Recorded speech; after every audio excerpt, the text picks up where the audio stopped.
Hello दोस्तों, आप सबका स्वागत है मेरे चैनल पर। आई होप आप सभी बहुत मस्त होंगे और अपनी तैयारी के अंदर व्यस्त होंगे। तो बहुत से लोगों के कमेंट आ रहे थे कि मैम आप कैसे पढ़ते थे, जैसे सुबह पढ़ते थे, शाम को पढ़ते थे, कितने घंटे पढ़ते थे, ऑनलाइन कोचिंग की या ऑफलाइन कोचिंग की, और या लाइब्रेरी में पढ़ते थे या घर में पढ़ते थे। तो देखिए, सबसे पहला मैं आपको यही क्लियर करना चाहूंगी कि हम जितने भी तैयारी करने वाले एस्पायरेंट हैं, सबकी कैपेसिटी अलग अलग ही होती है। कोई दिन में पढ़ना प्रेफर करता है, कोई रात में पढ़ना प्रेफर करता है। तो सबसे बड़ी बात है कि हमें देखा देखी किसी की नहीं करनी है। आपको क्या पता, मेरी मैथ वीक थी तो क्या पता मैं मैथ को ज्यादा घंटे देती हूँ। तो बहुत से लोग ये कमेंट करे थे कि सब्जेक्ट को ज्यादा टाइम दे। तो हमें उस सब्जेक्ट को ज्यादा टाइम देना है जिसका तो एक तो वेटेज ज्यादा है और जो हमारा सब्जेक्ट कमजोर है। जरूरी नहीं है कि मैं जिस सब्जेक्ट को ज्यादा टाइम देती थी तो आप ही उसको दो, हालांकि आपका वो सब्जेक्ट मजबूत है फिर भी आप उसी को पढ़े जा रहे हो। तो इन सब चीजों से रिलेटेड ही अपनी एक वीडियो होगी।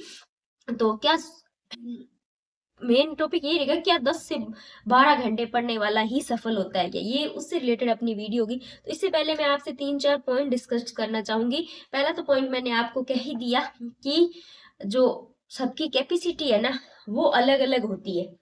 तो और दूसरा मैं कह दूं कि 8 घंटे पढ़ने वाला ही सफल होगा, 8 से कम घंटे पढ़ने वाला कभी सफल नहीं होगा। तो ये तो फिर देखिए, बहुत से लोग तो 8 घंटे पढ़ ही नहीं पाते, क्या उनका कभी सिलेक्शन ही नहीं होगा। जैसे कोई हाउस वाइफ है, वो डेली के 8 घंटे कैसे निकाल पाएगी।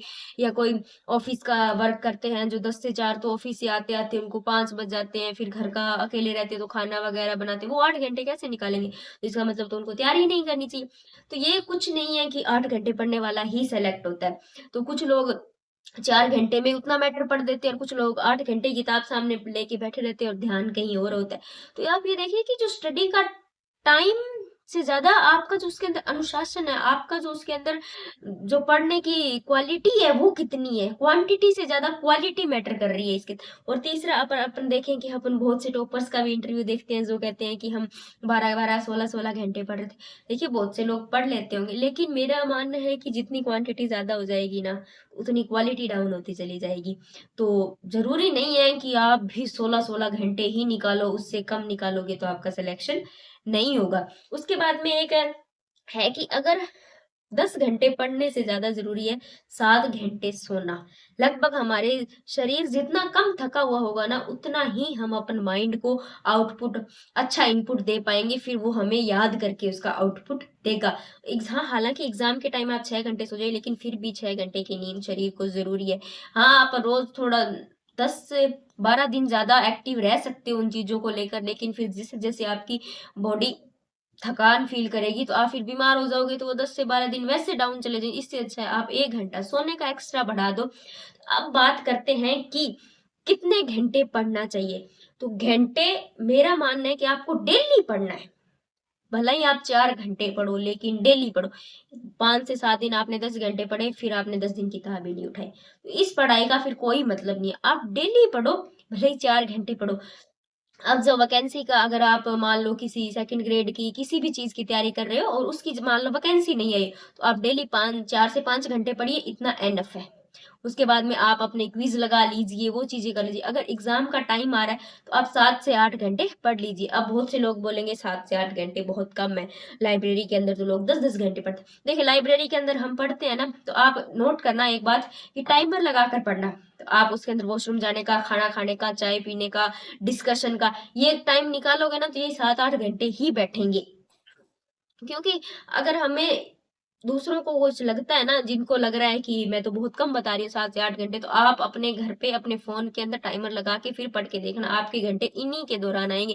क्योंकि हम घर पे भी पढ़ते हैं तो हमने खाना खाने का टाइम, नहाने धोने का, ये टाइम तो निकला ही नहीं। ये सोचा नोटिफिकेशन आ गया और मैसेज का रिप्लाई किया, फोन उठा लिया, भले आपने 2 मिनट ही बात की, लेकिन डिस्ट्रैक्शन तो हुआ ना। उसमें से वो 2 मिनट माइनस तो कीजिए ना आप। ऐसे 2-2 मिनट करते हुए 24 घंटे में से आप देख लीजिए कितने घंटे, कम से कम 2 घंटे वो निकल जाएंगे। तो आपके पास वही एटलीस्ट 8 घंटे ही बचे।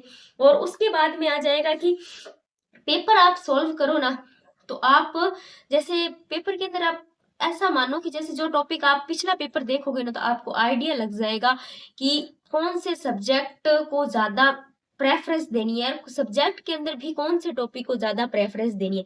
इस हिसाब से थोड़ा हार्ड स्टडी से थोड़ा स्मार्ट स्टडी करो। उसके बाद में आ जाएगा मेरा एक ही मानना है कि आप अपनी स्टडी के अंदर रेगुलरिटी रखो।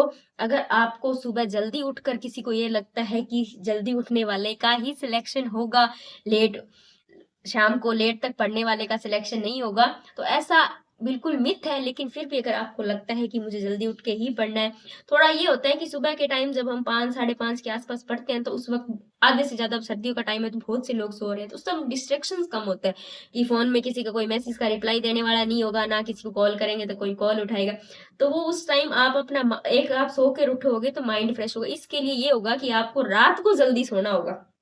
अगर आप सुबह जल्दी उठना चाहते हो, तो आपको रात को जल्दी सोना होगा। रात को आप साढ़े 9 10 के आस-पास सो जाइए, तभी आप सुबह 5 बजे के आस-पास उठ पाओगे। अगर रात को आप 1-1 बजे, साढ़े 12 बजे तक सो नहीं रहे हो, फिर आप सुबह साढ़े 5 बजे तक नहीं उठ पाओगे। बहुत से लोग ये कहते हैं कि हम फ़ोन नहीं चला रहे, फिर भी हमें डिस्ट्रैक्शन हो रहा है, नींद नहीं आ रही है, तो वो थोड़ा हमारा बायोलॉजिकल क्लॉक है, उसको 5 से 6 दिन सेट होने के अंदर लगेंगे, क्योंकि हमारी बॉडी पहले उस चीज़ की एडिक्ट थी। तो अब उस सुबह जल्दी उठने की एडिक्ट करने के लिए हमें थोड़ा एफर्ट्स तो करने ही पड़ेंगे। आप शाम को कोई वीडियो क्लिप लगा लीजिए कान के अंदर ईयरफ़ोन को, किले की, स्मारक की, किसी भी महाराणा महाराजाओं के एमसीक्यू ऐसे देख लीजिए, तो आपको नींद आ जाएगी, तभी आप सुबह जल्दी उठ पाओगे। बाकी सुबह उठो, भले ही शाम को पढ़ो, भले ही रात को लेट नाइट पढ़ो, लेकिन क्वालिटी के साथ पढ़ो, आपका सिलेक्शन हो जाएगा। Thank you for watching and subscribe my channel. Thank you.